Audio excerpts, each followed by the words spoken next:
আসসালামু আলাইকুম। আজকে হচ্ছে তোমাদের অষ্টম শ্রেণী বিজ্ঞান বইয়ের চতুর্থ অধ্যায় অর্থাৎ উদ্ভিদের বংশবৃদ্ধি অধ্যায়টির সর্বশেষ ক্লাস। আজকের টপিক হচ্ছে বীজের গঠন ও অঙ্কুরোদ্গম। তো চলো আলোচনা শুরু করা যাক। প্রথমে আমরা আসবো বীজের গঠন নিয়ে। একটা ছোট্ট উদাহরণ দিই। তোমরা একটা পরীক্ষা করে দেখতে পারো, তাহলে তোমরা খুব ভালোভাবে বুঝতে পারবা বা এই চিত্রটার দিকেও তাকাতে পারো এখন বোঝার জন্য। যদি তোমরা কয়েকটা ছোলা বীজ নিয়ে 3 থেকে 4 দিন একটা ফিল্টার পেপারে রেখে একটা বাটিতে সেখানে পানি দিয়ে এগুলো ভিজিয়ে রাখো, তাহলে দেখতে পাবা যে কিছু একটা বের হচ্ছে সাদা রঙের, যেটাকে আমরা অঙ্কুর বলতেছি। এখন এই অঙ্কুরগুলা যে অংশ দিয়ে বের হয়, মানে যে সূচালো অংশটা দিয়ে এই অঙ্কুরগুলা বের হচ্ছে, এই যে অংশটা, এটাকে আমরা বলতেছি হচ্ছে মাইক্রোফাইল বা ডিম্বক রন্ধ্র। এটাকে আমরা বলতেছি মাইক্রোফাইল বা ডিম্বক রন্ধ্র। ওকে, এই অংশটার ভিতর দিয়ে মূলত ভ্রূণমূলটা বের হয়ে আসে, যেটাকে আমরা অঙ্কুর বলতেছি। অঙ্কুর বের হওয়া ওই বীজটাকে তুমি যদি এই খোসাটা ছাড়িয়ে ফেলো, তাহলে দেখতে পাবো ভিতরে খুব সুন্দর একটা হলুদ অংশ আছে, এবং ওইটাকে আরেকটু চাপ দিলে দেখবা যে সাদা একটা অংশের সাথে এই পুরো অংশটা লেগে আছে। এই অংশটা এরকম একটা সাদা অংশের সাথে পুরো অংশটা লেগে আছে, আর এই বীজপত্র দুইটি দুই পাশে সরে যাবে। এই দুইটা অংশ যেখানে লেগে আছে সেখানে যেই সাদা অংশটা আছে, এই সাদা অংশের যে উপরের অংশ এটাকে বলা হচ্ছে তোমার ভ্রূণকাণ্ড, আর নিচের যে অংশ সেটাকে বলা হচ্ছে তোমার ভ্রূণমূল। ভ্রূণকাণ্ডের ঠিক নিচে, একটু নিচে যে অংশটা আছে এটাকে হচ্ছে বীজপত্রাদিকাণ্ড বা হচ্ছে এপিকোটাইল বলা হয়। এখানে কিন্তু সবকিছু লেখা আছে, বীজপত্রাদিকাণ্ড, এপিকোটাইল, এগুলো তোমাদের বইয়েও লেখা আছে। আমি জাস্ট একটু বোঝানোর চেষ্টা করতেছি বিষয়টা কি। আর ভ্রূণমূলের একটু উপরে যে অংশটা এটা হচ্ছে বীজপত্রাবকাণ্ড বা হচ্ছে হাইপোকোটাইল, যে অংশটা মূলত বীজপত্রগুলোকে ধরে রাখে, এটা হচ্ছে হাইপোকোটাইল বলে। তাহলে এটা হচ্ছে এপিকোটাইল আর এর নিচের অংশটা হচ্ছে হাইপোকোটাইল।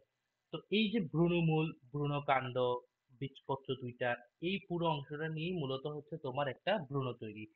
আর আমরা এর আগে যে অংশটা আবরণটা সরিয়ে ফেললাম সেটা হচ্ছে তোমার বীজটক।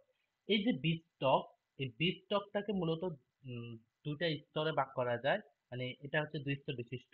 বাইরের অংশটা হচ্ছে টেস্টা আর ভিতরের অংশটা হচ্ছে তোমার ট্যাগম্যান। এই দুইটা জিনিস খুবই গুরুত্বপূর্ণ, এই যে টেস্টা আর ট্যাগম্যান, এগুলো একটু মনে রাখার চেষ্টা করবা। আর এই যে বীজপত্রাদি কাণ্ড, এপিকোটাইল, বীজপত্রাবকাণ্ড, হাইপোকোটাইল, এগুলোর সংজ্ঞাগুলো একটু মনে রাখার চেষ্টা করবা। ওকে, তো পরের স্লাইডে যাই। এখন হচ্ছে আমরা একটু অঙ্কুরোদ্গম নিয়ে আলোচনা করার চেষ্টা করব। তোমাদের বইয়ে অঙ্কুরোদ্গমকে মূলত দুই ভাগে ভাগ করা হয়েছে, একটা হচ্ছে মৃদগত অঙ্কুরোদ্গম আর একটা হচ্ছে মৃদবেদী অঙ্কুরোদ্গম। এই দুইটার মধ্যে বেসিক পার্থক্যটা তুমি চিত্র দেখলে বুঝতে পারবে। একটা হচ্ছে তোমার বীজপত্রটা নিচে থেকে গেছে, ভ্রূণমূল নিচের দিকে চলে আসছে, আর বীজপত্রাদি কাণ্ড বা ভ্রূণকাণ্ড মানে একসাথেই তো আছে, ওরা ওরা হচ্ছে উপরের দিকে চলে আসছে। আর মৃদবেদী যেটা, সেটা হচ্ছে তোমার ভ্রূণমূল নিচের দিকে থাকলেও বাকি সবকিছুই বীজপত্র সহ উপরের দিকে চলে গেছে। এইটাই হচ্ছে বেসিক এই দুইটা অঙ্কুরোদ্গমের মধ্যে পার্থক্য। তা আমাদের ছোলা বীজ কিন্তু এই মৃদগত অঙ্কুরোদ্গমের অন্তর্ভুক্ত। তো এবার বইয়ে কি কি আছে এগুলো একটু দেখি। বীজ থেকে শিশু উদ্ভিদ উৎপন্ন হওয়ার প্রক্রিয়াকে হচ্ছে তোমার অঙ্কুরোদ্গম বলে। তাহলে অঙ্কুরোদ্গম কাকে বলে? বীজ থেকে শিশু উদ্ভিদ উৎপন্ন হওয়ার যে প্রক্রিয়া, এইটাকে হচ্ছে তোমার অঙ্কুরোদ্গম বলে। যথাযথভাবে অঙ্কুরোদ্গম হওয়ার জন্য পানি, তাপ ও অক্সিজেন প্রয়োজন হয়। আর যখন ভ্রূণকাণ্ড মাটি ভেদ করে উপরে উঠে আসে কিন্তু বীজপত্রটা মাটির ভিতরে থেকে যায়, এইটাকে বলা হচ্ছে তোমার মৃদগত অঙ্কুরোদ্গম, যেটা এখানে চিত্রে দেখা যাচ্ছে। যেমন ছোলা, দানের ক্ষেত্রে একই রকম। ওকে, আবার কখনো দেখা যাচ্ছে শুধুমাত্র ভ্রূণমূলটা নিচে থাকে, বীজপত্র সহ ভ্রূণমুকুল মাটি ভেদ করে উপরে উঠে আসে। দেখো, ভ্রূণমূল একটা আর ভ্রূণমুকুল একটা, এই যে এই অংশটা ভ্রূণের, এটাকে মুকুল বলা হচ্ছে, একসাথে ভ্রূণমুকুল, এটা উপরে উঠে আসে। তো বীজপত্র সহ ভ্রূণমুকুল যখন মাটির উপরে উঠে আসে, এইটাই হচ্ছে তোমার মৃদবেদী অঙ্কুরোদ্গম বলে। যেমন কুমড়া, তেঁতুল, রেডি হয়তো তোমরা চিনো না, বাট কুমড়া তেঁতুল তোমরা অবশ্যই চিনো। তো এদের এইসব বীজে হচ্ছে মৃদবেদী অঙ্কুরোদ্গম দেখা যায়। এইবার হচ্ছে সর্বশেষ স্লাইড, ছোলা বীজের অঙ্কুরোদ্গমটা নিয়ে একটা আলোচনা করি। এখানে একটু সুন্দরভাবে লেখা হয়েছে যে কিভাবে ছোলা বীজের অঙ্কুরোদ্গমটা হয়।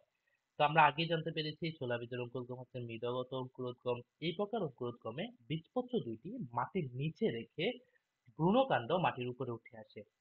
বীজপত্রাদি কাণ্ডের অতিরিক্ত বৃদ্ধি হচ্ছে মূলত এরকম হওয়াটার পিছনের কারণটা হচ্ছে বীজপত্রাদি কাণ্ডের অতিরিক্ত বৃদ্ধি। ছোলা বীজ একটি অসস্যল দ্বিবীজপত্রী বীজ। তার মানে ছোলা বীজ হচ্ছে একটা দ্বিবীজপত্রী বীজ, এটা অবশ্যই মাথায় রাখতে হবে।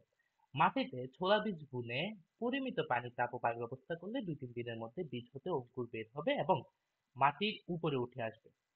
পানি পেয়ে বীজটি প্রথমে ফুলে ওঠে এবং ডিম্বকরন্ধ্রের ভিতর দিয়ে ভ্রূণমূল বেরিয়ে আসে। তাহলে ভ্রূণমূল কোথা দিয়ে বের হয়? ডিম্বকরন্ধ্রের ভিতর দিয়ে, যেটাকে আমরা অঙ্কুর বলতেছি। এটি ধীরে ধীরে প্রধান মূলে পরিণত হয়। প্রথমে কিন্তু আমরা এই ভ্রূণমূলটাকে অঙ্কুর হিসেবে দেখি, পরবর্তীতে এরা বিভাজিত হয়, আলাদাভাবে বের হয়।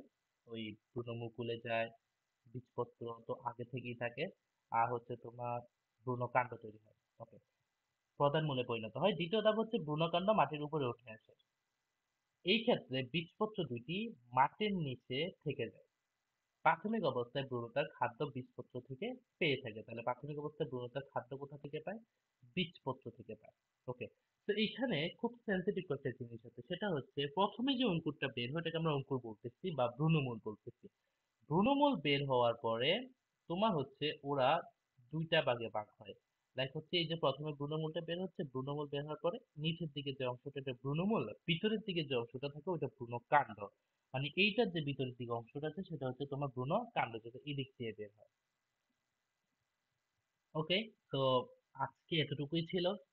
বাকি অংশগুলো আগের ক্লাসে শেষ করা হয়েছে। এন্ড এখানে সবুজ লেখা যে অংশটা দেখতে পাচ্ছ, তোমরা আমার ভিডিওতে নিচে হয়তো সাদা বক্সের ভিতরে কালো রঙে এই সেম লেখাটা দেখা যাচ্ছে, এটা ক্লিক করে দিও। এন্ড আল্লাহ হাফেজ, টাটা।